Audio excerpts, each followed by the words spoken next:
नमस्कार दर्शकों, मेरे चैनल पर आप सभी का स्वागत है। मित्रों, ऐसा क्या हुआ था जब राजा दशरथ को नारी रूप धारण करना पड़ा था?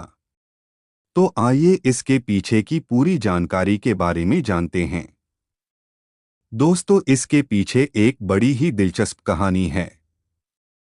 त्रेता युग में एक दिन जब महाराज दशरथ शिकार करने के लिए वन में गए हुए थे, उस समय हर क्षत्रिय अपना एक नियम मानता था कि जब तक कोई शिकार ना मिल जाए तब तक वह अपने राज्य में नहीं आता था। ठीक उसी तरह तब राजा दशरथ को भी उस समय बहुत देर तक शिकार नहीं मिला और दशरथ जी शिकार की खोज में बहुत दूर निकल गए। काफी दूर तक चलने के बाद वे बहुत थक गए और उन्हें जोर की प्यास लग रही थी। तब राजा दशरथ ने एक तालाब देखा और वे पानी पीने के लिए उस तालाब के पास पहुंच गए। वह तालाब इंद्रलोक की अप्सराओं के स्नान के लिए आरक्षित था, जिसका संरक्षण ऋषि श्रृंग करते थे। ऋषि ने उस तालाब के संरक्षण के लिए अपनी शक्तियों से कुछ ऐसा करके रखा था कि यदि उस तालाब में कोई पुरुष नहाए या उस तालाब का पानी पिए तो वह तुरंत ही स्त्री में बदल जाएगा। बस यही गलती महाराज दशरथ से भी हुई थी।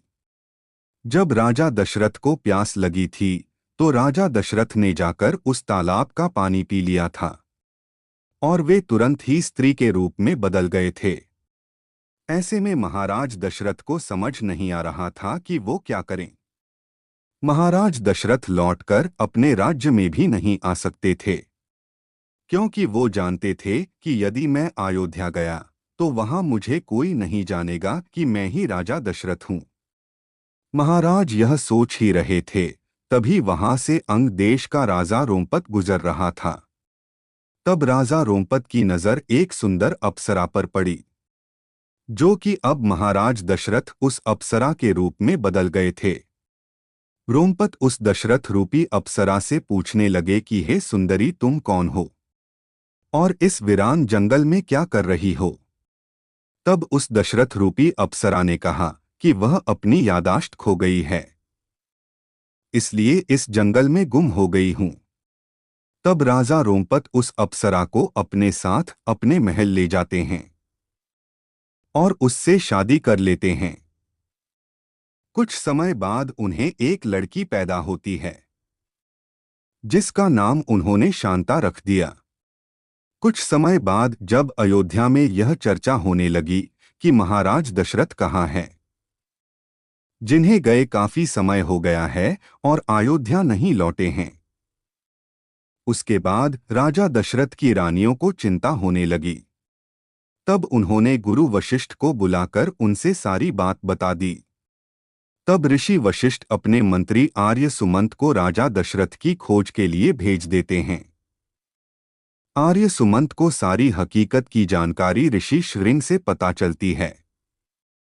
किस तरह महाराज दशरथ उनके सुरक्षित सरोवर का पानी पीने से औरत बन गए हैं, और ऋषि श्रृंग ने अपने तपोबल से यह भी बताया कि अब वो राजा रोमपत की रानी है।